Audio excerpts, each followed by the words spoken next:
Welcome to the deep dive. We are plunging into some really fascinating material you've shared. We're going to take a close look at this idea, this link between our own personal healing, figuring out our purpose, and then how we actually, engage with the world. That's right.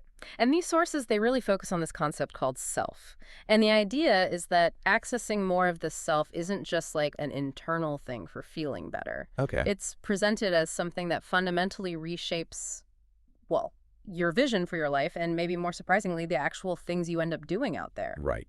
So the mission for this deep dive then is to sort of connect those dots, to understand straight from this material how our inner world really shapes our outer experience, our potential, moving past just, survival instincts towards something more like meaning, connection. Exactly. So where they start is painting a picture of what life looks like when the system is mostly running in, well, survival mode. Ah, okay. And the material calls this being led by protector parts, right? They step up when the more vulnerable parts, the exiles, are feeling overwhelmed. Mhm. And when these protectors are driving the bus, so to speak, the behaviors can look, well, pretty specific. The sources mention things like being really ego-focused or constantly seeking pleasure or even kind of dissociating, checking out. Exactly that. Yeah. And the protector's main job is super focused. Yeah.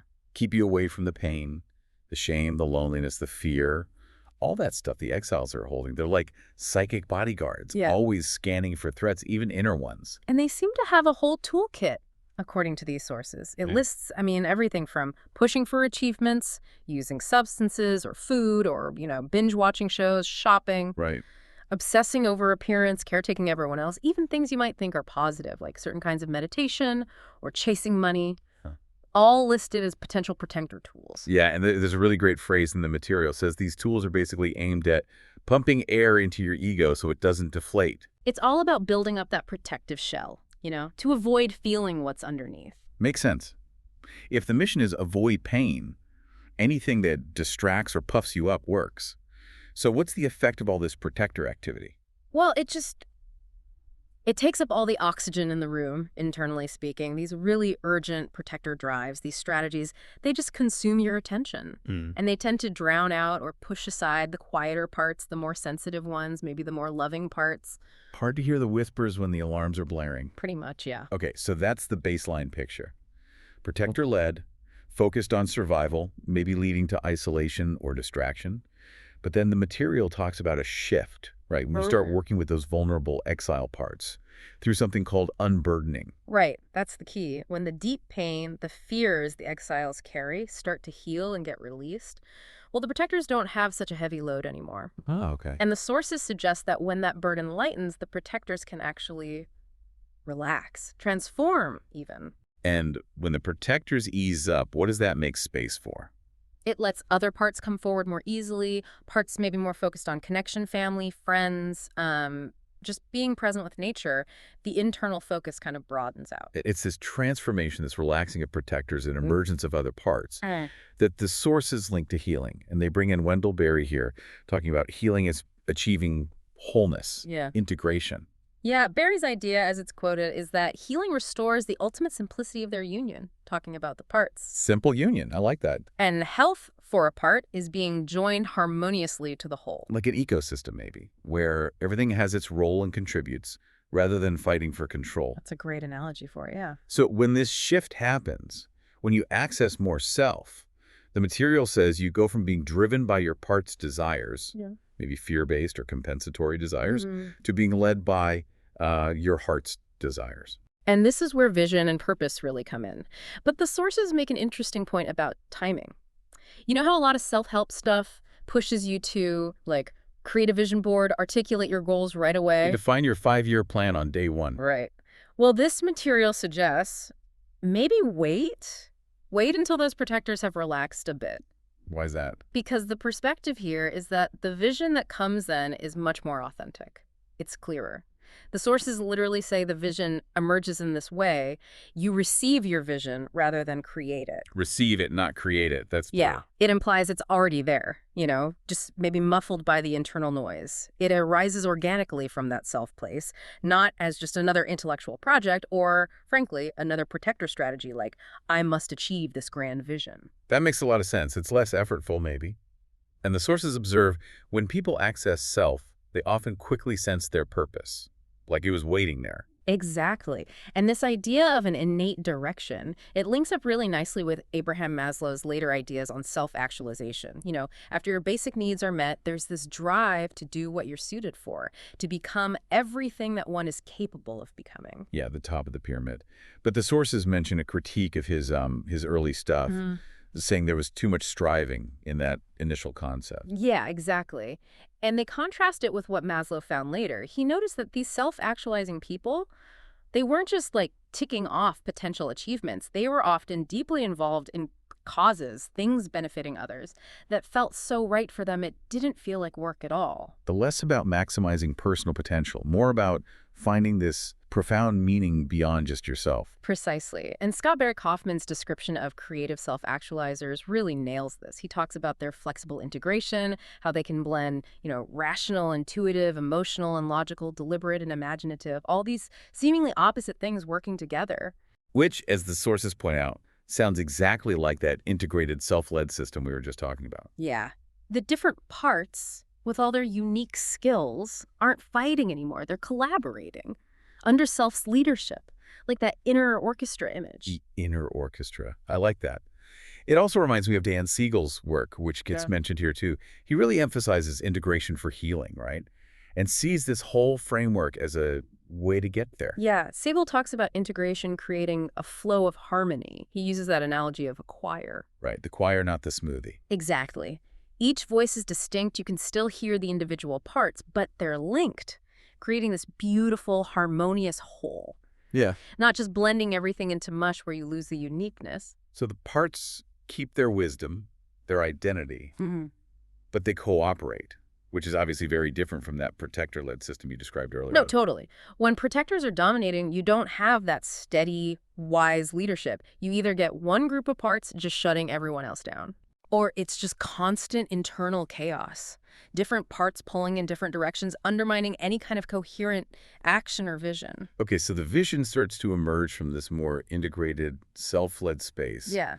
But the sources warn it's not always smooth sailing from there, right?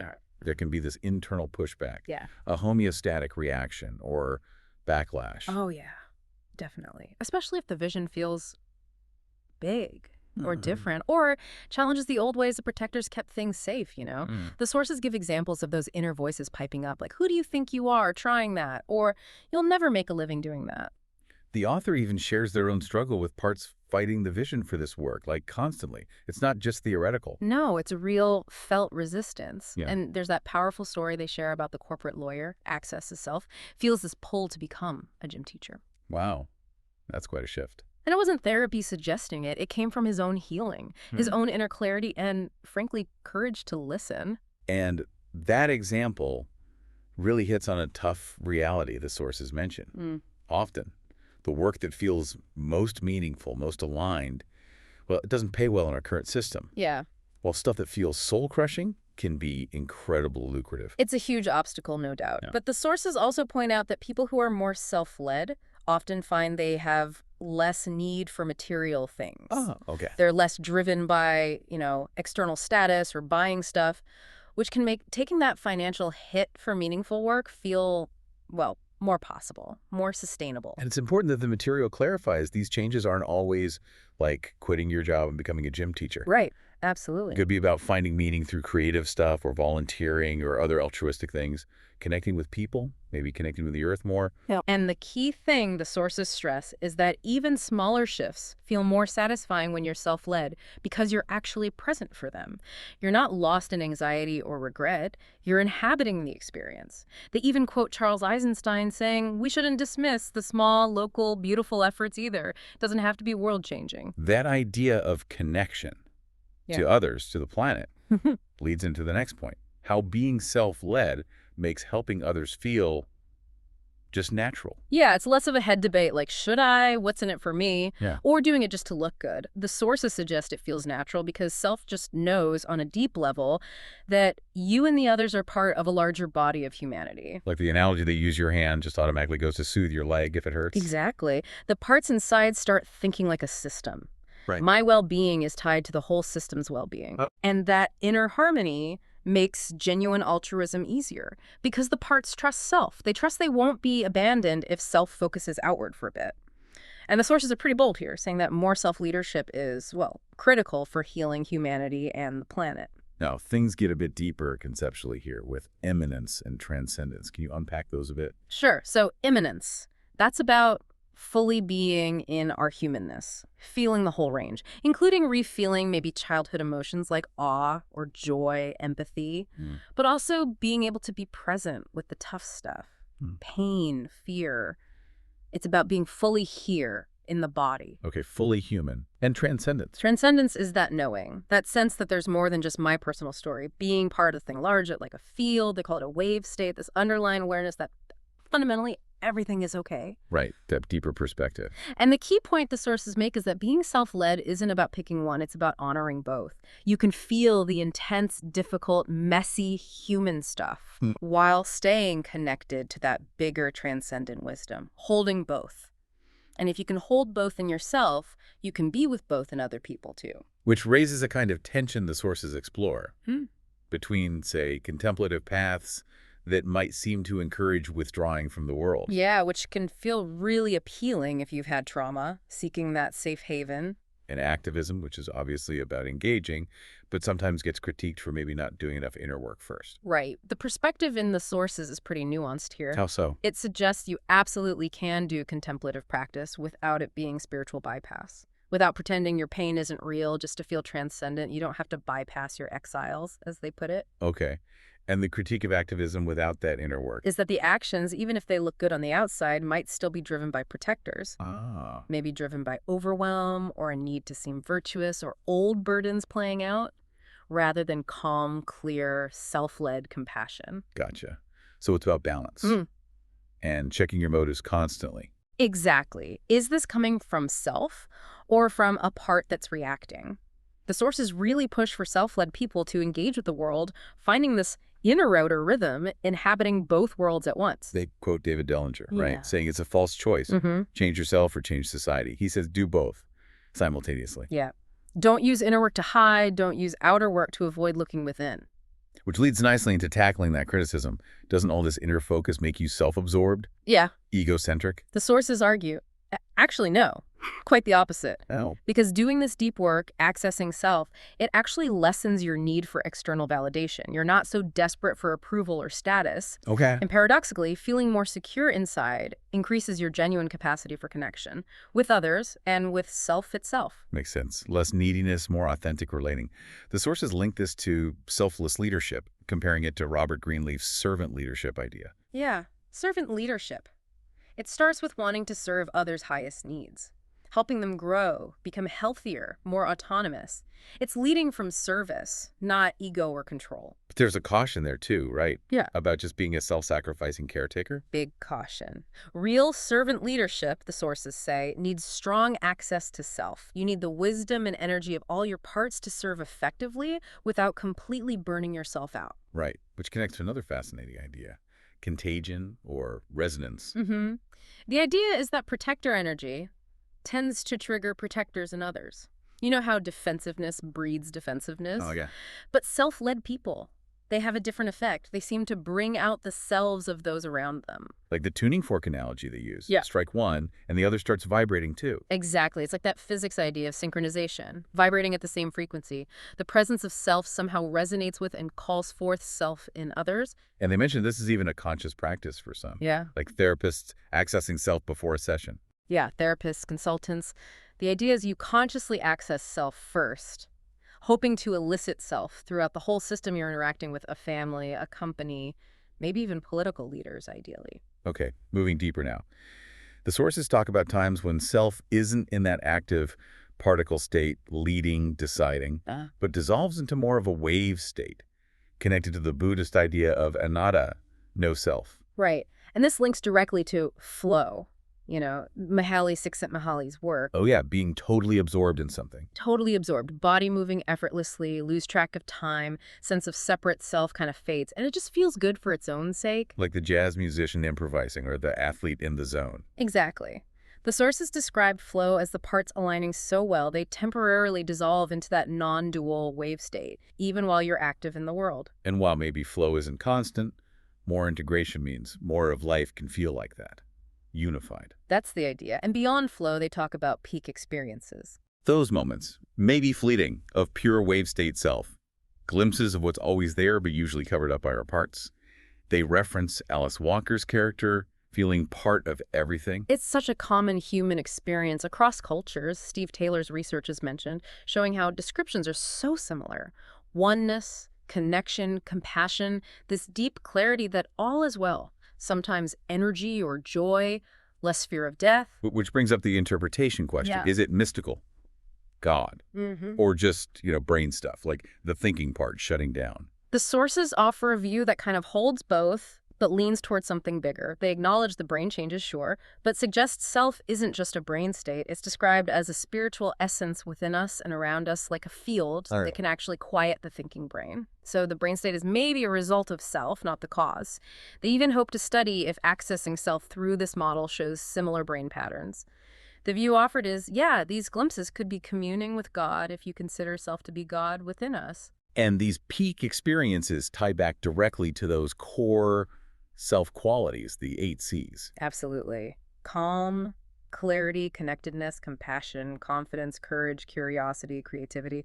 All those are hallmarks of these oneness experiences, too. And finally, they bring in research. Dybels and Leary, using a scale for feeling oneness. Yeah, they found people who score higher on feeling everything is fundamentally connected. Well, they were much more likely to identify with distant people, with nature. They felt more common humanity, showed more compassion. So it all circles back.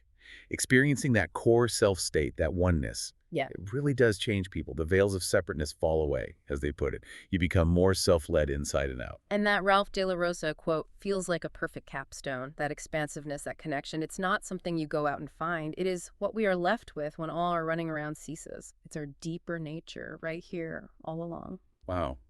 Okay. That was quite a journey through this material.